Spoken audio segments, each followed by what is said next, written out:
সংসারের সবথেকে বড় সুখ কি? কেউ বলবেন নিজের লক্ষ্য প্রাপ্ত করা, কেউ বলবেন ধন উপার্জন করা, কেউ বলবেন নিদ্রাই সবথেকে বড় সুখ, কেউ বলবেন রাজ্য লাভ করা, আবার কেউ বলবেন মাতার হাত থেকে খাবার খাওয়া, আদি ইত্যাদি। কিন্তু যদি সত্যি কথা বলি, এই সংসারের সবথেকে বড় সুখ হলো সেবা করা। কখনো কাউকে সেবা করে দেখুন। এই সেবা দ্বারা অন্য কোনো মানুষের আশীর্বাদ লাভ করাতেই সুখ রয়েছে। আপনার সেবা ভাব দ্বারা যখন কোনো মানুষ নিজের অন্তরাত্মা থেকে আপনাকে আশীর্বাদ করে, তার থেকে বড় সুখ আর কিছুই নেই। কারণ প্রত্যেক মানুষের মধ্যে ঈশ্বর বাস করেন। নরের সেবাই হলো নারায়ণের সেবা। নিষ্কাম সেবা করাই হলো সবথেকে বড় সুখ। তাই নিজের অন্তরে সেবার এই ভাব জাগ্রত করুন। যে সুখের কথা আমি বলছি, সেই সুখ অনুভব করেই দেখুন। এই মন সুপ্রসন্ন হয়ে বলবে, রাধা রাধা। বাহ! পুষ্পের সুবাস আমার খুব ভালো লাগে। অত্যন্ত সুন্দর হয় এই পুষ্প। এইভাবে চারিদিকে পুষ্প দেখে মন আনন্দিত হয়ে ওঠে। এবার আপনারা ভেবে দেখুন, আমার চারিদিকে পুষ্প নয়, আগুন আছে। তাহলে কি হবে? আমার শরীর কি জ্বলে যাবে না? অবশ্যই জ্বলবে। শরীরকে কি আগুনের তাপ সহ্য করতে হবে না? অবশ্যই সহ্য করতে হবে। এটাই হলো প্রকৃতির নিয়ম। এই নিয়ম কিন্তু আমরা সবাই জানি, কিন্তু আমাদের মধ্যে বেশিরভাগ মানুষ এই বিভ্রান্তি নিয়ে বাঁচি যে এই যে প্রকৃতির নিয়ম, তা আমার ওপর প্রযোজ্য নয়। তা কিন্তু নয়। আমাদের চতুর্দিকে এই যে নিসর্গ রয়েছে, আমরা তার কতটা ক্ষতি করি সেটা একবার ভেবে দেখুন। আমরা বনাঞ্চল জ্বালিয়ে দিই, বায়ু দূষিত করি, জল দূষিত করি, প্রাণীদের হত্যা আমরা করি। কেন? এই নিসর্গ আমরা নষ্ট করি, যদিও আমরা জানি যে আমরাও হলাম এই নিসর্গেরই অংশ। এবার দেখুন, শরীরের কোনো অংশে যদি আগুন ধরান, আস্তে আস্তে সমস্ত শরীরও জ্বলে যাবে। সেইভাবেই নিসর্গ যদি নষ্ট হয়ে যায়, তাহলে মনুষ্য জাতিও নষ্ট হয়ে যাবে। তাই এই যে নিসর্গ আপনি দেখছেন, এই পুষ্প, এই বৃক্ষ, বায়ু, জল, এদের সকলকে রক্ষা করুন, নষ্ট নয়। মনে রাখবেন, যদি নিসর্গ থাকে মানুষ থাকবে, যদি নিসর্গ থাকে তাহলেই জীবন থাকবে। আসুন আমার সাথে ভালোবেসে বলুন, রাধা রাধা। এই সংসারে সবাই বলেন আমি অর্জুনের মতো হয়ে উঠতে চাই। সবাই চায় যে তারাও যেন অর্জুনের মতো গান্ডীব লাভ করে। তারাও চায় যে তাদেরকেও মহাদেব এসে পশুপতি অস্ত্র দান করবেন। তারাও এটাই চায় মহাভারতের মতো মহাসংগ্রামে বিজয়ী হতে। কিন্তু সবাই ভুলে যান যে অর্জুন যা হতে পেরেছিলেন সবকিছুই অর্জন করেছিলেন। যদি আপনিও অর্জুনের মতো গান্ডীব লাভ করতে চান, তবে আপনাকেও তার মতোই শ্রেষ্ঠ কাঠ নির্বাচন করতে হবে। সেই কর্ম আপনাকেই করতে হবে। তার প্রত্যঞ্চা যাতে তীব্র হয়, তার জন্য আপনাকে সর্বশ্রেষ্ঠ দড়ি খুঁজে বের করতে হবে। আপনার বাণ যাতে ঘাতক হয়, সেই জন্য আপনাকে নতুন নতুন ধাতু খুঁজে বের করতে হবে। সেই শিক্ষা আপনাকে লাভ করতে হবে, তবেই আপনার ইচ্ছে পূর্ণ হবে। অর্জুন হওয়া বড়ই সরল, যদি আপনি কিভাবে অর্জন করতে হয় তা জানেন। শুধুমাত্র স্বপ্ন দেখেন যারা, তারা কখনোই অর্জন করতে পারবেন না। কিন্তু যদি কেউ অজ্ঞাতবাস ভোগ করতে পারে, যদি কেউ লাক্ষাগৃহ থেকে পালিয়ে বাঁচতে পারে, যদি কেউ কঠোর তপস্যা করতে পারে, প্রতীক্ষা করতে পারে এবং পরিশ্রমও করতে পারে, তাহলে সে অর্জুন অবশ্যই হয়ে উঠবে। যদি আপনি অর্জুন হয়ে উঠতে চান, তাহলে কর্ম করতে শিখুন আর আমার সাথে ভালোবেসে বলুন, রাধা রাধা। জীবন থাকলে লক্ষ্য অবশ্যই থাকবে। যদি লক্ষ্য থাকে, তার পথ অবশ্যই থাকবে। যদি পথ থাকে, তাহলে বাধা অবশ্যই থাকবে। আর এর ওপরেই নির্ভর করে যে আমরা জীবনে সফল হব না অসফল, পুরস্কারের ভাগীদার হব নাকি তিরস্কারের। মনে করুন আপনাকে একটা কাজ করতে হবে, আপনাকে পর্বত আরোহণ করতে হবে, আর সেই পথে তাই জীবনে প্রতিশোধ নয়, পরিবর্তন বাছুন, বদলা নয়, বদল বেছে নিন। আপনার বাধা আপনার বন্ধু হয়ে যাবে। রাধা রাধা। সমস্ত মানুষের জীবন কিছুটা সমান হয়। মানুষ জন্মগ্রহণ করে, তারপর চলতে শেখে, জীবনে এগিয়ে চলে, বার্ধক্য লাভ করে, তারপর সমাপ্ত হয়ে যায়। কিন্তু সেই ব্যক্তিরা কারা যারা প্রকৃত অর্থে মনুষ্য জীবন যাপন করেন? এনারা হলেন সেই ব্যক্তি যারা পড়ে গেলেও আবার উঠে দাঁড়ানোর চেষ্টা করেন, নিজের ভেঙে পড়া অস্তিত্বকে আগলে নিয়ে আবার একটা আকার দেবার চেষ্টা করেন, ভগ্ন আশাকে আবার একটা নতুন দিশা দেন। অসফল হওয়ার পরেও থামেন না, আবার এগোতে থাকেন। অসফল হওয়ার পরে যদি আপনি থেমে যান তাহলে সাফল্য আপনার সামনে অপেক্ষা করে, কিন্তু আপনি তা দেখতে পান না। তাই জীবনের সংঘর্ষে অংশগ্রহণ করতে শিখুন, জীবনের সংঘর্ষ থেকে পালাবেন না। আসুন আমার সাথে ভালোবেসে বলুন রাধা রাধা। একবার একটা শেয়াল বনে বিচরণ করছিল। ও একটা ছোট্ট শাবক দেখতে পেল। ও ভাবল, আজ একেই আমি খাবার হিসেবে গ্রহণ করব। আশেপাশে দেখলেও কেউ দেখছে না তো, কেউ ছিল না, আর সেই শাবকের ওপর আক্রমণ করল, যা হলো একটা ঘোর অপরাধ। বনের নিয়ম অনুসারে আপনি কখনোই শাবকের ওপর আক্রমণ করতে পারেন না। তারপর এই খবরটা যখন রাজা সিংহ জানতে পারলেন, সভার আয়োজন করলেন। কিন্তু সেখানে শেয়াল বলল, আমি তো এরকম কিছু করিনি। কিন্তু যদি আপনি এরকম বলেন, কোনো প্রমাণ দিন, এর কোনো সাক্ষী আছে? তখন রাজা সিংহ পেঁচাকে ডেকে পাঠালেন, যে সেই মুহূর্তে বৃক্ষের শাখার ওপর বসেছিল। সে সব কিছু দেখেছিল। পেঁচা সব সত্যি কথা বলল, আর শেয়ালকে মৃত্যুদণ্ড দেয়া হলো। এবার এই কাহিনী আমি আপনাকে কেন শোনালাম? কারণ মানুষও কখনো কখনো এরকম কর্ম করেন যা শিয়াল করেছে। এটা ভাবেন কেউ দেখছে না, যখন আমি অনুচিত কর্ম করতেই পারি। কিন্তু না, আপনি যাই করুন না কেন, কেউ না কেউ অবশ্যই তা দেখছে। কোনো ব্যক্তি না হলেও কোনো প্রাণী, না হলে কোনো যক্ষ বা দেব বা প্রেত।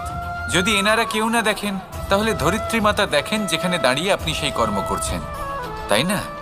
তাই একটা কথা সবসময় মনে রাখবেন, কে দেখছেন কে দেখছেন না সেই বিষয়ে ভাবা ছেড়ে দিন। এটা খুব সহজ কথা। আপনি যদি উচিত কর্ম করেন, উচিত ফল পাবেন। যদি অনুচিত কর্ম করেন, তাহলে আপনি অনুচিত ফল অবশ্যই পাবেন। সেই জন্য উচিত পথে চলতে থাকুন, উচিত কর্ম করতে থাকুন, আর আমার সাথে ভালোবেসে বলুন রাধা রাধা। আপনি কখনো কোনো বাজকে নিজের বাসা বানাতে দেখেছেন?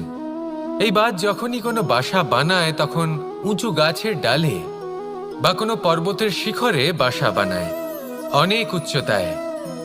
আর সেখানে তার সন্তানও জন্মগ্রহণ করে। যখন এই সন্তানেরা জন্মায়, তখন এই বাজ খুবই ভালোবেসে এবং খুব সাবধানে এদের পালন পোষণ করে। নিজের ঠোঁট দিয়ে তাদের ঠোঁটে খাবার পরিবেশন করে। কিন্তু যেই সেই সন্তানেরা হৃষ্টপুষ্ট হয়ে যায় এবং সেই কথা বাজ নিজে বুঝতে পেরে যায়, সেই বাজ নিজেই সেই বাসা ছিন্ন ভিন্ন করে দেয়। সেই সন্তান যাদের সবেমাত্র ডানা গজিয়েছে, কিভাবে উড়তে হয় তারা জানে না, সেই সন্তানগুলিকে উচ্চতা থেকে ঠেলে দেয়। সেই সন্তান প্রথমে ভয়ভীত হয়ে যায়। তারা সামনে মৃত্যুকে দেখতে পেয়ে ভয়ের কারণে তাদের ডানা ঝাপটাতে থাকে, আর সেই প্রক্রিয়াতেই সেই সন্তানগুলি উড়তে শুরু করে দেয়। এবার এই ঘটনায় আমরা কি শিক্ষা পেতে পারি? এটাই, যদি আপনি মাতা পিতা হন, তাহলে নিজের সন্তানকে অবশ্যই স্নেহ করুন, কিন্তু তাদেরকে নিজের আঁচলের তলায় বেঁধে রাখবেন না। যদি আপনি চান আপনার সন্তান জীবনে উন্নতি করুক, তাহলে নিজের মুঠো থেকে তাদের স্বতন্ত্র করে দিন। এই সংসারে সংঘর্ষ করতে দিন। সেই সন্তান নিজেই বুঝতে পারবে যে জন্মের সময় পাওয়া ডানা কি করে ব্যবহার করতে হয়। আর আপনার চোখের সামনে আপনার সন্তান এই আকাশে উড়তে থাকবে। তাহলে আসুন আমার সাথে ভালোবেসে বলুন, রাধা রাধা। সংসারে সবচেয়ে পবিত্র মানা হয় গঙ্গা জলকে। কখনো ভেবে দেখেছেন কেন? কারণ গঙ্গা জলের আবির্ভাব অত্যন্ত শুদ্ধ হয়, তার জন্ম শুদ্ধ হয়, যেখান থেকে তার শুরু সেটাই শুদ্ধ হয়। আর শুরুটা শুদ্ধ হওয়া অত্যন্ত আবশ্যক। আমাদের জীবনে সবই শুরু হয় আমাদের ভাবনা থেকে। নিজের ভাবনাকে শুদ্ধ রাখুন, কারণ এই ভাবনা থেকেই আবির্ভাব হয় শব্দের। আপনার শব্দ শুদ্ধ রাখুন, কারণ এই সংসারে, এই জীবনে নিজের ভাবনা শুভ রাখলে, শুদ্ধ করলে আপনার মন সুপ্রসন্ন হয়ে বলবে, রাধা রাধা। মানুষ জন্মগ্রহণ করে, তার সাথে ভয়েরও জন্ম হয়। ছোটবেলা থেকেই আমাদের মনে কোনো না কোনো প্রকারের ভয় থেকেই যায়। কেউ এই বিষয়ে ভয় পায় যে তার কোনো বস্তু তার থেকে দূরে চলে যাবে। কেউ এই বিষয়ে ভয় পায় যে আমি নিজেকে হারিয়ে ফেলব। কেউ এই ভেবে ভয় পায় যে আমার প্রিয়জনেরা তারা যেন আমার থেকে দূরে না চলে যায়। কেউ এই ভেবে ভয় পায় যে আমরা যেন পথ না হারিয়ে ফেলি, আদি ইত্যাদি। কিন্তু সত্যি কথা বলতে, ভেবে দেখুন এই ভয় বাস্তবে কি? শুধুই একটা মনস্থিতি, আর কিছুই নয়। যা কিছু আপনি জীবনে পেয়েছেন তা একদিন আপনাকে হারাতে হবে। এই জীবন হলো আপনারই, কিন্তু তাও একদিন সমাপ্ত হবে। তাই ভয় পেয়ে কি লাভ? এই ভয় শুধু আপনাকে জীবনযাপন করা থেকে বাধা দিচ্ছে, আর কিচ্ছু নয়। পথ হারিয়ে ফেললেই বুঝতে পারবেন যে নতুন পথ কিভাবে বানাতে হয়। কিছু মানুষকে জীবন থেকে হারালে তবেই আপনি বুঝবেন যে আপনার আপনজনকে। এই ভয়ের কারণে ভীত হয়ে থাকবেন না। এই তারা নক্ষত্র অন্ধকারের অভাবে গুরুত্ব হারায়। শিবকেও মহাদেব হওয়ার জন্য বিষপান করতে হয়েছিল। প্রত্যেক পরিস্থিতি, প্রত্যেক সাফল্য আপনার পরীক্ষা নেবে, তাতে উত্তীর্ণ হওয়া হলো আপনার কর্ম। যখনই আপনি ভয় পাবেন বা সংকটের সম্মুখীন হবেন, তখন সাহসের সাথে তার সম্মুখীন হন। মনে রাখবেন, যে সম্মুখীন হতে জানে, সাফল্য তার সাথে সবসময় থাকে। আসুন আর আমার সাথে ভালোবেসে বলুন, রাধা রাধা। আমাদের হাতটা দেখুন। এই হাতে 5টা আঙুল আছে, যা ভিন্ন ভিন্ন ধরনের। একরকম কেন নয়? কারণ হলো প্রত্যেকের নিজের নিজের গুরুত্ব আছে, নিজের নিজের মাহাত্ম্য আছে। এরা ভিন্ন, তাই একত্রিত হয়ে মুষ্টিবদ্ধ করা সম্ভব, যার দ্বারা আমরা আত্মরক্ষাও করতে পারি, আবার আক্রমণও করতে পারি। যদি 5টি আঙুল সমান হতো তাহলে মুষ্টিবদ্ধ হতে পারত না, নিজেদের মধ্যে বিভ্রান্তির সৃষ্টি করত। এবার এরকমই কিছু আমাদের সংসারেও হয়। আমাদের দেশ, যেখানে একটি ভূমির ওপর ভিন্ন ভিন্ন ধর্মের মানুষ বাস করেন, ভিন্ন ভিন্ন জাতি, ভিন্ন ধর্ম, ভিন্ন ভাষা। কিন্তু যদি আমরা এটা ভাবি যে কিভাবে এই দেশকে কল্যাণের পথে নিয়ে যাওয়া যায়, কিভাবে এর বিকাশ করা সম্ভব, তাহলে আমাদের একত্রিত হওয়া শিখতে হবে। যেইভাবে 5টা আঙুল একত্রিত হয়, মুষ্টিবদ্ধ হয়, সেইভাবেই আপনার যে ভাষাই হোক, যে ধর্মই হোক, যে জাতি হোক না কেন, ঠিক আছে, আবশ্যক হলো আপনার নিজের কর্মভূমির সাথে, আপনার ধরিত্রীর সাথে যুক্ত থাকা, সাথে থাকা। তবেই দেশের উন্নয়ন সম্ভব, তবেই এই দেশ স্বতন্ত্র থাকবে, সফল হবে, আর এই মন প্রসন্ন হয়ে বলবে, রাধা রাধা। যদি আমি আমার চোখ বেঁধে কোনো একটা নির্দিষ্ট দিকে নিজের সমস্ত শক্তি প্রয়োগ করে ছুটে যাই, তাহলে কি হবে? আমি কোথাও ধাক্কা খেতে পারি, নিজের ক্ষতি করতে পারি, কোথাও পড়ে যেতে পারি, তাই না? অর্থাৎ এটা নিশ্চিত এই কাজ আমার করা উচিত নয়। কিন্তু আজকের দিনে প্রত্যেকটা মানুষ এই কাজই করছেন, তাই না? কোনো কাজ করার পূর্বে সেই কাজের বিষয়ে সম্পূর্ণ তথ্য কোথায় সংগ্রহ করছেন?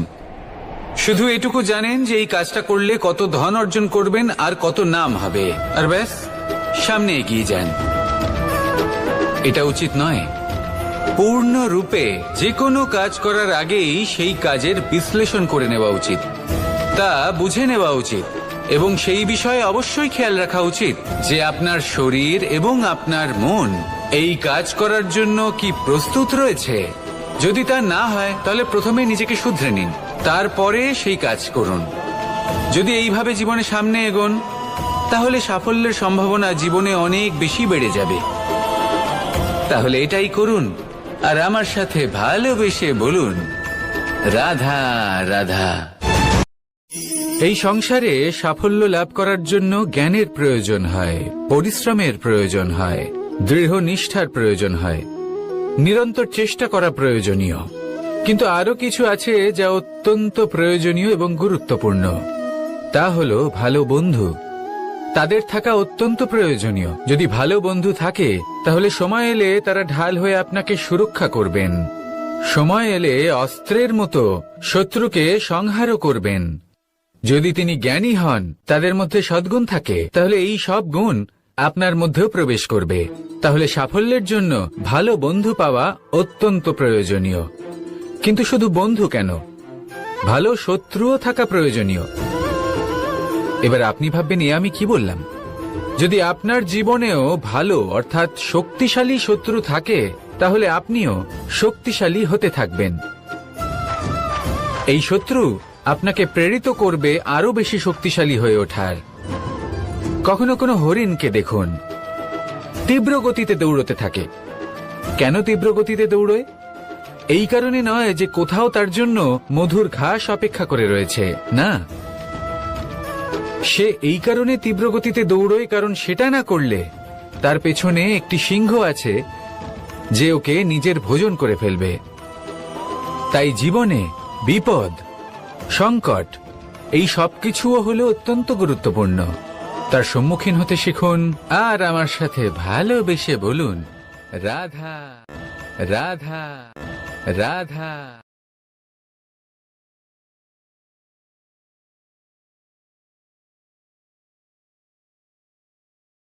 লক্ষ্যে পৌঁছানো অত্যন্ত কঠিন হয়। কেউ ভাবেন যে কেন এত কঠিন হয়, কেন এত কষ্ট করতে হয় লক্ষ্যে পৌঁছানোর জন্য। এই লক্ষ্য সরলভাবে কেন আমার কাছে চলে আসে না? চলুন আপনাকে একটা কথা বলি, যদি আপনার লক্ষ্য কঠিন না হয় তাহলে তাকে পাওয়া আপনার পক্ষে অসম্ভব হয়ে উঠবে। লক্ষ্যে পৌঁছানোর এই রাস্তায় আপনি যে কড়া রোদের সম্মুখীন হন, যার থেকে আপনি দূরে পালাতে চান, সেই রোদ আপনাকে প্রেরণা যোগায় যে আপনি এগোতে থাকুন। ভাবুন একজন যাত্রী যে কিনা নিজের লক্ষ্যের দিকে যাচ্ছেন, সেই পথে উনি যদি একটু ছায়া পেয়ে যান আর উনি ওখানে বিশ্রাম নেন, তাহলে তার সাথে তার ভাগ্য গভীর নিদ্রায় সেখানে বিলীন হয়ে যায়। তাই পরিশ্রমের কড়া রোদের থেকে কখনো দূরে পালাবেন না। জীবনে শুধু সামনে এগোতে থাকুন দৃঢ়তার সাথে। আর লক্ষ্য সরল হোক, কঠিন হোক বা অত্যাধিক কঠিন হোক, একটা কথা মনে রাখবেন, যে জীবনের লক্ষ্যে পৌঁছতে পেরেছে সে লক্ষ্য প্রাপ্তির জন্য আফসোস কখনোই করে না। রাধা রাধা। ধৈর্য, এই ধৈর্য কি কোনো গুণ, কোনো অনুভূতি, কোনো দৃষ্টিভঙ্গি? আমার জন্য ধৈর্য এক বাহন। আপনি হয়তো ভাবছেন এই কেমন বাহন? বাহন তো ঘোড়া হতে পারে, হাতি হতে পারে, উটও হতে পারে, কিন্তু ধৈর্যকে বাহন বানানো মানে? চলুন আপনাকে একটা কথা বোঝাই। পৃথিবীতে এমন কোনো বাহন নেই যে তার আরোহীকে আছড়ে ফেলেনি। সেটা উট হোক বা হাতি হোক বা ঘোড়া হোক, চলতে চলতে কখনো নড়বড় করেই বসে। তারপর সেই আরোহী পড়ে কারোর পায়, তারপর পড়ে তার নিজের নজরে। কিন্তু ধৈর্যরূপী বাহন কখনো কাউকে ফেলে না, কখনো না।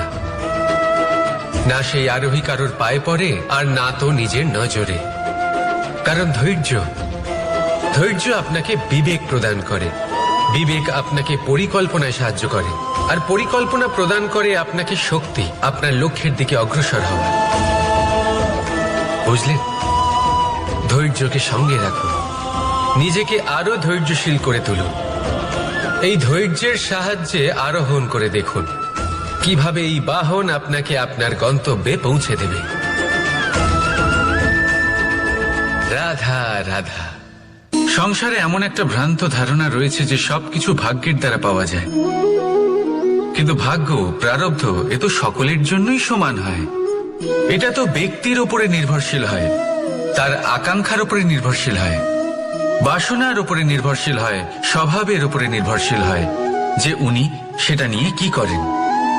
দেখুন, এই প্রসাদ কিন্তু সকলকেই দেওয়া হয়, কিন্তু তা গ্রহণ করবেন কিভাবে সেটা ব্যক্তির উপরে নির্ভর করে। আপনাকে এক উদাহরণ দিই।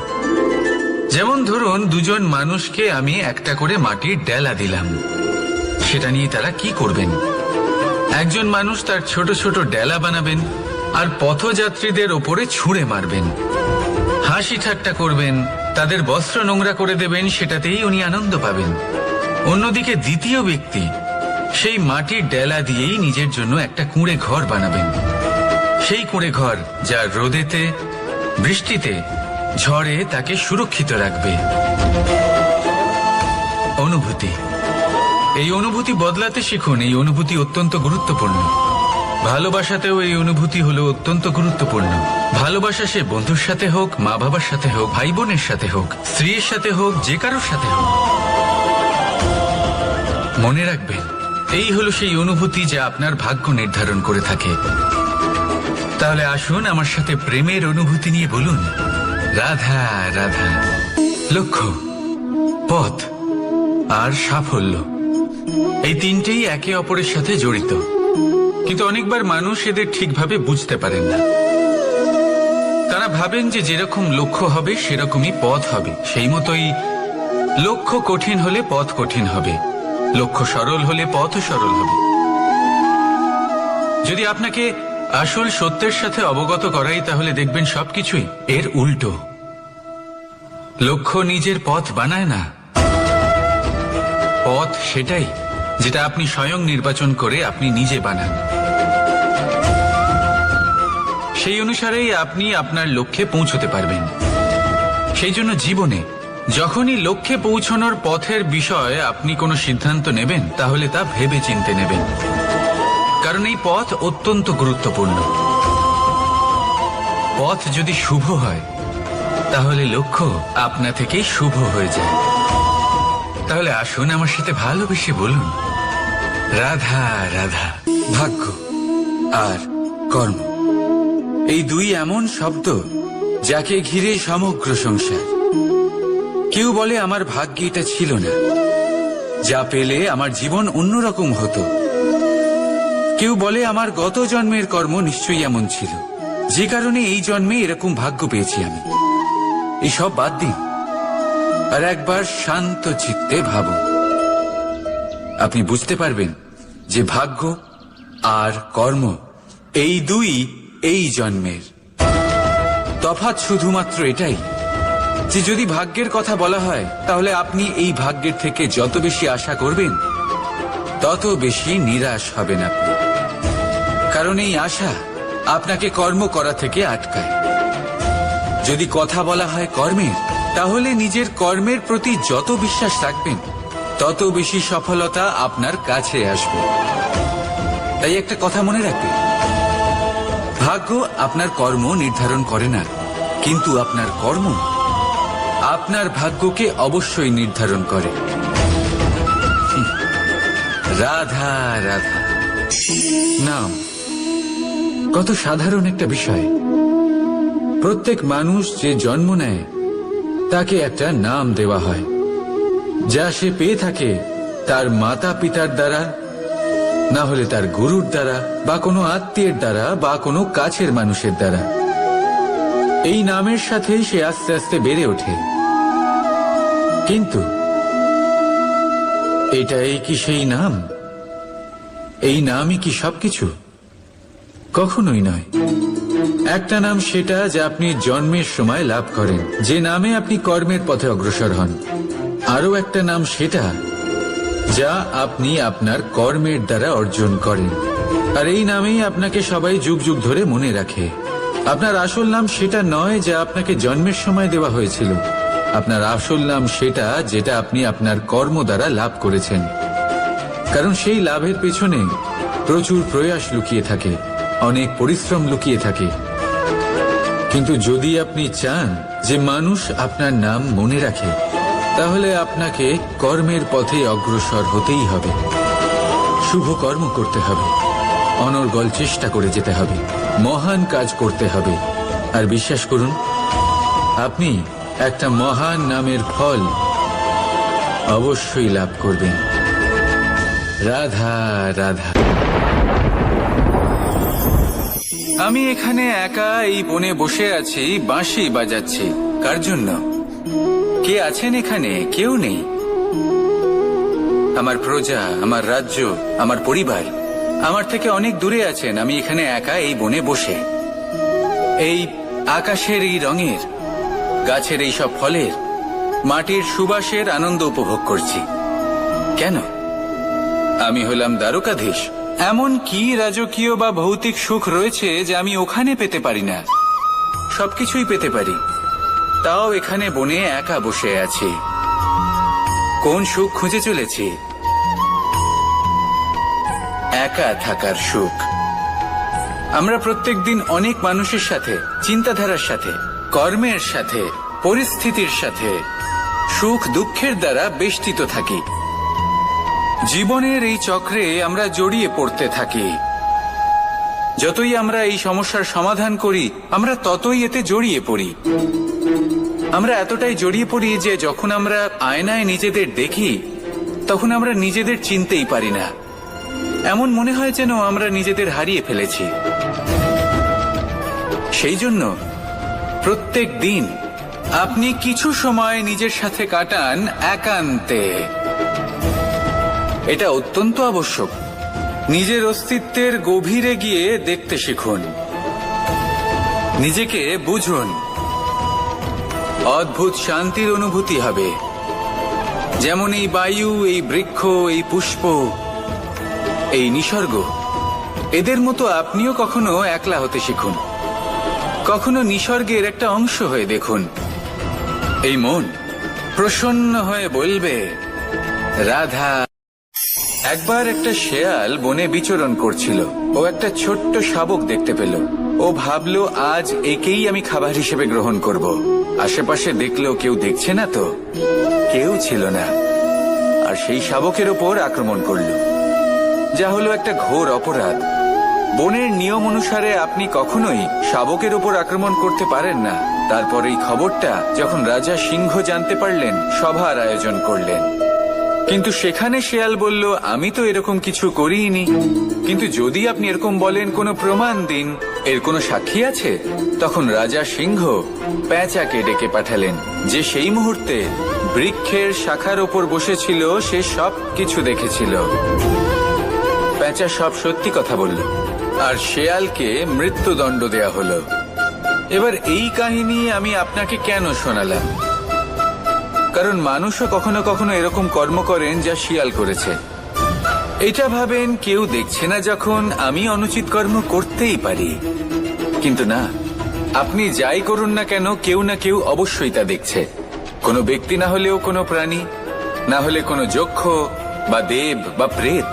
যদি এনারা কেউ না দেখেন, তাহলে ধরিত্রী মাতা দেখেন, যেখানে দাঁড়িয়ে আপনি সেই কর্ম করছেন, তাই না? তাই একটা কথা সবসময় মনে রাখবেন, কে দেখছেন কে দেখছেন না সেই বিষয়ে ভাবা ছেড়ে দিন। এটা খুব সহজ কথা। আপনি যদি উচিত কর্ম করেন, উচিত ফল পাবেন। যদি অনুচিত কর্ম করেন, তাহলে আপনি অনুচিত ফল অবশ্যই পাবেন। সেই জন্য উচিত পথে চলতে থাকুন, উচিত কর্ম করতে থাকুন, আর আমার সাথে ভালোবেসে বলুন, রাধা রাধা। বাহ, পুষ্পের সুবাস আমার খুব ভালো লাগে। অত্যন্ত সুন্দর হয় এই পুষ্প। এইভাবে চারিদিকে পুষ্প দেখে মন আনন্দিত হয়ে ওঠে। এবার আপনারা ভেবে দেখুন, আমার চারিদিকে পুষ্প নয়, আগুন আছে। তাহলে কি হবে? আমার শরীর কি জ্বলে যাবে না? অবশ্যই জ্বলবে। শরীরকে কি আগুনের তাপ সহ্য করতে হবে না? অবশ্যই সহ্য করতে হবে। এটাই হলো প্রকৃতির নিয়ম। এই নিয়ম কিন্তু আমরা সবাই জানি, কিন্তু আমাদের মধ্যে বেশিরভাগ মানুষ এই বিভ্রান্তি নিয়ে বাঁচি যে এই যে প্রকৃতির নিয়ম তা আমার ওপর প্রযোজ্য নয়। তা কিন্তু নয়। আমাদের চতুর্দিকে এই যে নিসর্গ রয়েছে, আমরা তার কতটা ক্ষতি করি সেটা একবার ভেবে দেখুন। আমরা বনাঞ্চল জ্বালিয়ে দিই, বায়ু দূষিত করি, জল দূষিত করি, প্রাণীদের হত্যা আমরা করি। কেন? এই নিসর্গ আমরা নষ্ট করি, যদিও আমরা জানি যে আমরাও হলাম এই নিসর্গেরই অংশ। এবার দেখুন, শরীরের কোনো অংশে যদি আগুন ধরান, আস্তে আস্তে সমস্ত শরীরও জ্বলে যাবে। সেইভাবেই নিসর্গ যদি নষ্ট হয়ে যায়, তাহলে মনুষ্য জাতিও নষ্ট হয়ে যাবে। তাই এই যে নিসর্গ আপনি দেখছেন, এই পুষ্প, এই বৃক্ষ, বায়ু, জল, এদের সকলকে রক্ষা করুন, নষ্ট নয়। মনে রাখবেন, যদি নিসর্গ থাকে মানুষ থাকবে, যদি নিসর্গ থাকে তাহলেই জীবন থাকবে। আসুন আমার সাথে ভালোবেসে বলুন, রাধা রাধা। কারই না পছন্দ বলুন তো? অত্যন্ত সুস্বাদু হয় এই মধু, মিষ্টি খেতে হয় এবং তা শক্তিও প্রদান করে। এবং প্রত্যেকটি মিষ্টি পদার্থের মতোই এতেও খুব তাড়াতাড়ি পিঁপড়ে ধরে যায়। অন্যদিকে যদি নুনকে দেখি, তাহলে বছরের পর বছর রাখলেও এতে পিঁপড়ে ধরে না। এবার যদি কথা বলি বন্ধুত্বের, তাহলে বন্ধুত্ব নুনের মতো হওয়া উচিত, মধুর মতো নয়। যারা সামনে এলে শুধুমাত্র মধুর মধুর কথা বলবে, পরে এতে পিঁপড়ে ধরে যাবে। এটা নুনের মতো হওয়া উচিত। প্রকৃত বন্ধু হলো সে যে সময় এলে পরে আপনার সামনে আপনার প্রকৃত সত্য তুলে ধরবে, তা সে যতই কঠিন হোক না কেন। আপনার দোষ, আপনার অপগুণ, আপনার খামতি আপনাকে বলতে পারবে, যাতে আপনি সেগুলো শুনে মেনে নিয়ে তারপর নিজেকে শুধরোতে পারেন। এটাই হলো প্রকৃত বন্ধুত্ব। কখনো নিজের জীবনের আশেপাশে মন দিয়ে দেখবেন, অনেক সময় এমন মানুষ থাকেন, অনেক বন্ধু থাকেন, যাদের দেখে আমাদের মনে হয় যে এনারা খুব কঠোর, এনাদের কথা খুব কটু। কিন্তু বেশিরভাগ এমন মানুষের মনটা যদি বুঝতে পারেন, তাহলে দেখবেন তাতে কোনো মালিন্য নেই। এনাদের মন অত্যন্ত পবিত্র হয়। যদি আপনার জীবনেও এমন কোনো ব্যক্তি থেকে থাকে, এমন বন্ধু থাকে, তাহলে তাদের আগলে রাখুন আর আমার সাথে ভালোবেসে বলুন, রাধা রাধা। যতক্ষণ আমরা এই সংসারে জীবিত, ততক্ষণ আমাদের সাথে সবকিছু থাকে। আমাদের ধন, সুখ স্বাচ্ছন্দ্য, আমাদের মিত্রগণ, আমাদের পরিবার, এই সমাজ, এই সবকিছু আমাদের সাথে থাকে। যেদিন আমরা এই সংসারকে ত্যাগ করব, এদের মধ্যে কেউ আমাদের সাথে যাবে না। না ধন, না স্বাচ্ছন্দ্য, না সম্পত্তি। এই সকল মানুষ, এই সমাজ, এরা শুধুমাত্রই শ্মশান পর্যন্ত আমাদের সাথে থাকতে পারবেন। তারপরে যদি আমাদের সাথে কিছু যেতে পারে, তাহলে তা শুধুই আমাদের ধর্ম। আর এই সংসারে আমরা নিজেদের যে সুনাম রেখে যাই, সেটা সম্ভব শুধুমাত্র কর্মের দ্বারা। সেই জন্য সংসারে যতদিন পর্যন্ত জীবিত আছেন, যদি কিছু অর্জন করতে চান, তাহলে ধর্ম অর্জন করুন, ধর্মের বিষয়ে স্পষ্টতা অর্জন করুন এবং কর্ম অর্জন করুন। এটাই হবে আপনার অতীত এবং এটাই হবে আপনার ভবিষ্যৎ, এবং এটাই সকলকে প্রেরণা প্রদান করবে। আসুন আমার সাথে ভালোবেসে বলুন, রাধা রাধা।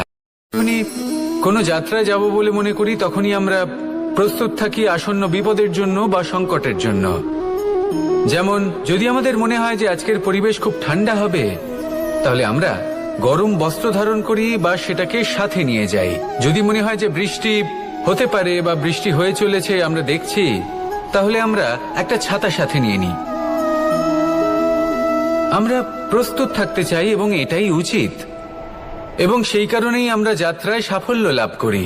কিন্তু যদি আমরা কথা বলি জীবনযাত্রা নিয়ে, যা কিনা সব থেকে বেশি গুরুত্বপূর্ণ, তাহলে তার জন্য আমরা পূর্ণরূপে প্রস্তুত থাকি না। আশেপাশের মানুষ, এই সমাজ, আমাদের সাথী, আমাদের মিত্ররা যে কোনো মুহূর্তে বদলে যেতে পারেন। সেই জন্য আমরা নিজেদেরকে কখনো সাবধান করি না, কখনোই নিজেদের প্রস্তুত করি না। আমাদের এটা কখনোই মনে হয় না যে এরকম হতে পারে, আর সেই কারণেই শেষে গিয়ে আমরা অত্যন্ত দুঃখ পাই। একটা অমূল্য শিক্ষা আছে যেটা আমাদের লাভ করা উচিত। সতর্ক থাকা উচিত। এই জীবনযাত্রার জন্য শুধুমাত্র এই পরিবেশের বিষয়ে তথ্য সংগ্রহ করা বা তাকে অনুমান করা এটুকু হলেই চলবে না। আমাদের আশেপাশের মানুষজনকে দেখতে হবে, তাদের স্বভাব পরিস্থিতির ওপর নজর রাখতে হবে। যখন তারা রং পাল্টাচ্ছেন নজর রাখতে হবে, তা অত্যন্ত আবশ্যক। পরিবর্তন আপনার জীবনে অবশ্যম্ভাবী। সঠিকভাবে তার সম্মুখীন হন। আসুন আমার সাথে ভালোবেসে বলুন, রাধা। এই সংসারে সবাই বলেন আমি অর্জুনের মতো হয়ে উঠতে চাই। সবাই চায় যে তারাও যেন অর্জুনের মতো গান্ডীব লাভ করে। তারাও চায় যে তাদেরকেও মহাদেব এসে পশুপতি অস্ত্র দান করবেন। তারাও এটাই চায় মহাভারতের মতো মহাসংগ্রামে বিজয়ী হতে। কিন্তু সবাই ভুলে যান যে অর্জুন যা হতে পেরেছিলেন সবকিছুই অর্জন করেছিলেন। যদি আপনিও অর্জুনের মতো গান্ডীব লাভ করতে চান, তবে আপনাকেও তার মতোই শ্রেষ্ঠ কাঠ নির্বাচন করতে হবে। সেই কর্ম আপনাকেই করতে হবে। তার প্রত্যঞ্চা যাতে তীব্র হয় তার জন্য আপনাকে সর্বশ্রেষ্ঠ দড়ি খুঁজে বের করতে হবে।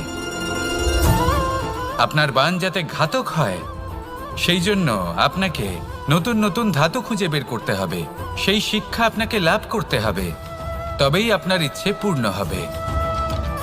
অর্জুন হওয়া বড়ই সরল, যদি আপনি কিভাবে অর্জন করতে হয় তা জানেন। শুধুমাত্র স্বপ্ন দেখেন যারা, তারা কখনোই অর্জন করতে পারবেন না।